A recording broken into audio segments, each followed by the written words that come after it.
Í dag vorum við að halda barna- og ungmennaþing Reykjanesbæjar sem er partur af verkefninu Barna Sveitafélag. Þetta þing er haldið á 2 ára fresti og við fáum 20 ungmenni úr hverjum grunnskóla í 8. til 10. bekk. Hverjum grunnskóla? Í Reykjanesbæ. Já.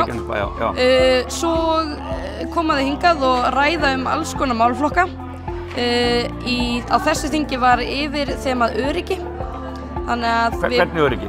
Við vonum sérst að ræða bara mismunandi öryggi. Öryggi í umhverfinu, öryggi í samskiptum, öryggi á netinu, öryggi í skólanum og já, þannig að þau voru bara mismunandi borðum að tala mismunandi hluti en það fengu allir að tala allt. Og þau sem eru hérna fyrir aftan okkar núna, í einhverjum, hvað eru það að gera? Í einhverjum leikjum eða hvað þau eru að gera? Já, þetta er sérst ungmennaráðið. Þetta er ungmennaráðið? Já, þau voru að klára þingið, búin að vera að vinna að því síðan í september. Þannig að nú er það að taka smá svona ígrundun og aðeins að ná sér aftur niður á jörðina eftir alla þessa vinnu. Og já.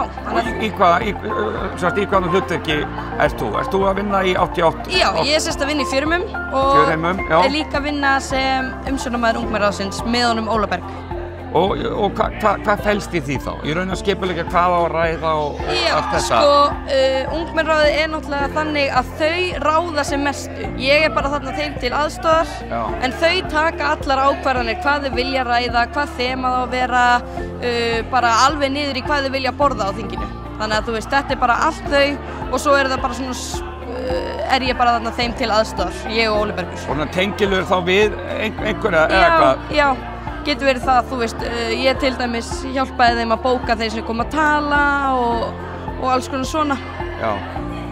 Og þetta er haldið á 2 ára fresti? Já, á 2 ára fresti, já. Og hvað voru mörg börn sem að koma hingað í morgun? Eitthvað milli 150 og 160. Sem að sátu hérna í? Já. Og allir sem vildu koma, máttu koma?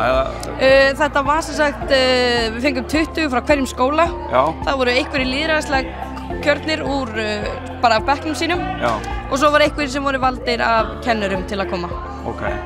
Og er það þau sem er þið sem ákveður hvað var til umfjöllunar þá á þinginu í ár?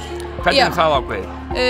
Það er bara umræður í ungmennaráðinu. Þau bara ákveða að þau vildi hafa eitthvað yfir þema í ár, sem sagt öryggi, og það var bara rætt og komist að þessu. Þetta er líka með bleikt þema því þetta er í smá svona tengingu við máli á Bryndísiklöru.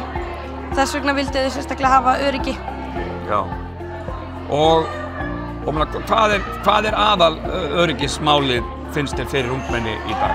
Er það að tala netöryggi og það er sko umferðaröryggi, þið voru ekkert mikið að tala umferðaröryggi eða eitthvað? Sko, bæði nei og jú. Það var allt rætt náttúrulega svipað mikið sko, en ég heyrði einmitt frá ungmennaráðinu hérna áðan í ígrunduninni að þau voru sammála að netöryggi var eitthvað sem lá svolítið á krökkunum.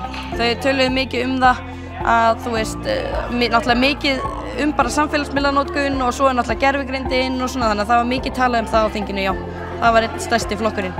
Hvað myndir þú halda sé aðal öryggismálið á netinu í dag?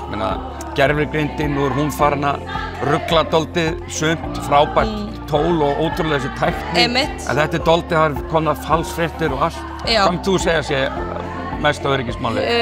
Ég hugsa að ég myndi taka undir með gervigreindina. Þetta er svolítið ókveikjalegt fyrir marga, veit ekki hverju á að trúa og hverju ekki og ég heyrði alveg að krakkarnir voru svona ágætlega sammála því. En svo er það náttúrulega bara þessi algoritmi á samfélagsmiðlunum sem getur verið svolítið ókveikjandi fyrir þau líka. Þetta er ótrúlegir tímar sem við erum dálítið að upplega og við svona sem erum eldri eiginlega skiljum þetta ekki. Hvernig heldur það sé að vera, þú ert aðeins eldri heldur en þessir krakkar en hlýtur þetta ekki að vera rosalegt áreiti á unga krakka í dag, bara allir þessi nýji veruleiki? Jú, ég held það og það er líka miklu ástæðan fyrir því að ungmenni ákveða að var skjálaust þing í ár. Þar sem að það voru engi símar og enga tölvur, heldur vorum við bara með svona post-it miðakerfi. Þar sem að þau skrifuðu uppástungur á post-it miða, svo var kosið uppástungurnar á borðinu í staðinn fyrir að hafa eitthvað menti eða eitthvað svoleiðis upp á skjá. Þar sem þau eru öll í símanum að skrifa hvað þau vilja og hvaða hugmyndir þau eru með. Þá vorum við bara með þetta allt á blaði.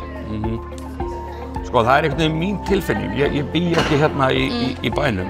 En af hverju hef ég á tilfinningunni að bara þetta ungmennaráð hérna í Reykjanesbæ sé bara rosalega flott og sé að gera jafnvel flottari hluti heldur en kannski vísar annar staðar á Suðurnesjum og jafnvel á Íslandi. Já, það Er þetta ofmat hjá mér eða? Nei, ég myndi nú kannski ekki segja að ég væri hlutlaus aðili í þessu sko, en jú, þetta er geggjað ungmennaráð, þau leggja mikla vinnu í það sem þau gera, við erum með stóran og góðan hóp, það er ekki mörg ungmennaráð sem eru það heppin að fá svona stóran hóp af krökkum til sín. Já, og svo er bara að hugsa vel að ungmennaráðinu, þú veist, 2 umsjónarmenn og duglegir krakkar og já. Já, og þau mæta á bæjarstjórnarfundi og fara í pontu eins og þau hefði ekki gert neitt annað en að halda ræðu og bara, þú veist, minnst þetta alveg ótrúlega flottir krakkar. Þeir eru það. Þannig að hvað heldur þú að muni koma út úr þessu þingi í ár? Hver er svona þínar vonir? Ég fór ekki alveg að segja til það strax. Við eigum eftir að leggjast aðeins betur í þetta og skoða miðana betur sko, en ég er alveg viss um það að það muni koma einhverjar frábærar uppástungur og einhver vandamál sem ég held að sé alveg hægt að leysa. Já, og þá jafnvel að þau muni koma með einhverja þeim málum inn á fund bæjarstjórnar og... Ég tel það mjög líklegt, já.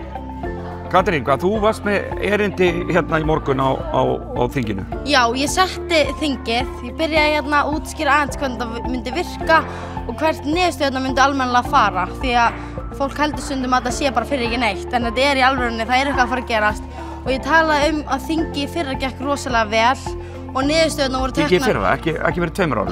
Það var í fyrra. Það var í fyrra? Já, það var látað okkur, það var sett þingi núna út af því að bæjarstjórnin vildi hafa þetta fyrir sumarið til að vinna í þessu sumar. Er þetta ekki bara þannig að átt ekki að vera bara árlega? Jú, ég myndi segja það, sérstaklega út af því að flestir sem koma úr 10. bekk og þú ert ekki í 10. bekk alltaf.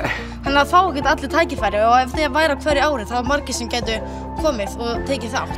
Hvernig svona fannst þér þetta gangi í morgun? Hvað er aðal svona öryggismálið hjá ungmennum? Mér fannst þetta ganga rosalega vel. Ég var að tala samskipti og umhverfi. Samskiptaflokkurinn var svolítið svona flóknari og svolítið erfitt að tala það og það er svolítið opin umræða. Já. En svo þegar fóru umhverfið þá var umræðina bara svakalega. Það vildi allir tala það því að... Þú meinir umhverfið? Hvað er það með umhverfið? Sérstaklega strætómálin. Þau voru rosaleg. Já. Og það voru eiginlega bara allir sem vildu bæta strætókerfið, bæta lýsingu. Það var svo ógeðslega mikið sem í umhverfinu sem hægt að tala Og á mínum borði var mest talað strætóinn, lýsingarnar á gangstjöttum því að þeim finnst ekki vera nóg mikið lýsing, sérstaklega þegar þú ert að hjóla og eitthvað. Og leikvellir, það bara sett í skólum, svo ekkert í litlu hverfunum. Sérstaklega ekki í Keflavík og fólk að tala þessu gamla hverfinu í Keflavík. Það ekkert verið að pæla í að setja eitthvað nýtt þar, bara verið að pæla að setja nýja hverfi í Njarðvík og það er svo nýtt. Skiljið. En hvað með svo netöryggi og allt þetta? Nú bara tölvuheimurinn búinn að þróast og breytast gríðarlega á undanförnum árum.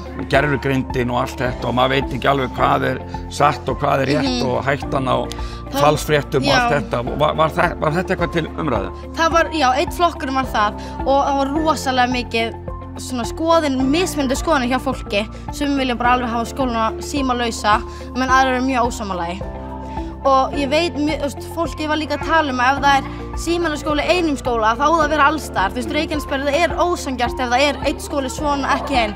Það var einmitt verið að tala eins og samskipti að skólar ætti að vera meira alveg eins. Þú veist, þegar við komum í framhaldsskóla þá erum við öll að læra það sama en helmingurinn búin að læra eitthvað annað í þessum skóla og hinn veit ekki neitt og það þarf að vera aðeins meiri svona samræmi á milli skóla. Já. En bara varðandi þetta, endum þetta kannski því að sími í skóla. Hvað ert þú stödd í því? Mér finnst þessu átt að vera símalaust. Við vorum stundum með svona stundum símalaust og mér fannst það alveg virka. Og ég var með svona skólaþing og þá ég líka með ávarp þar. Og mér fannst eins og ef það myndi þá vera sími í skólum að það ætti að vera miklu harðari reglur á ef þú tekur upp síman í skóla, í kennslustund, að þá þarf kennar að taka síman af. Því að það ekki nóg vel bara að setja síma niður. Það þarf í alveg að koma ykkur alvarlega svona afleiðingar svo þetta mun minnka. Og hjá mér í grunnskóla þá var bara svona símalaust svona svæði.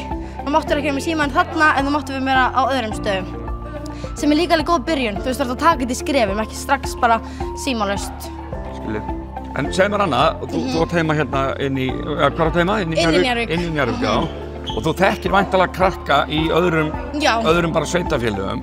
Og ég hef á tilfinningunni að hérna í bara þessum bæ, Reykjanesbæ, ungmennaráðið, ég hef á tilfinningunni að þetta sé mun sterkara ungmennaráð hér heldur en bara annar staðar. Fyrir þín, ef þú reynir að vera hlutlaus. Sko, við höfum farið á marga svona viðburði í bænum og hitt á önnur ungmennaráð. Og mér finnst við einhvern veginn vera svona miklu stærra, við erum að hugsa miklu meira út í hvað þetta að gera fyrir bæinn. Það er svo mikið að ungmennaráð sem kannski meira pæli í svona einum hlut, við pælum í þessu öllu og við fáum að tala við bæjarstjórn og við fáum... Eru þið eina ungmennaráð sem að færa að... Ég allavega ekki búin að heyra eitthvað úr mörgum. Ég veit að það er þannig í Suðurnesjabæ sem náttúrulega hérna nálægt, en ég veit ekki hvernig það allavega í Reykjavík. Mér varst rosalega ég sá ykkur á síðasta bæjarstjórnarfundi og maður bara gat ekki annað en orðið stoltur fyrir hönd bara foreldra. Og svo er þetta líka bara svo gott fyrir okkur, þetta er svo mikil reynsla og þetta hjálpa mér svo mikið eins og bara með ræðurna. Þetta bara hjálpa mér rosalega mikið að tala fyrir fram annað fólk og bara ég horfi allt öðruvísi á bæinn út og ég er í velferðarráði og er í ungmennaráði og mér finnst bara bæinn allt öðruvísi eftir að fá að heyra skoðanir hjá öllu þessu fólki sem að fá að breyta bænum.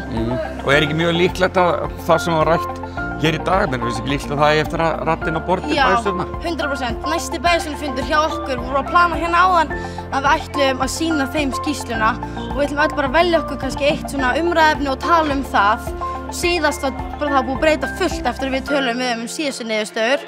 Niðurstöðurnar fóru í alla skóla, bara alls staðar og mér finnst mjög mikið verið búin að tala um þessar niðurstöður og mikið búið að gerast.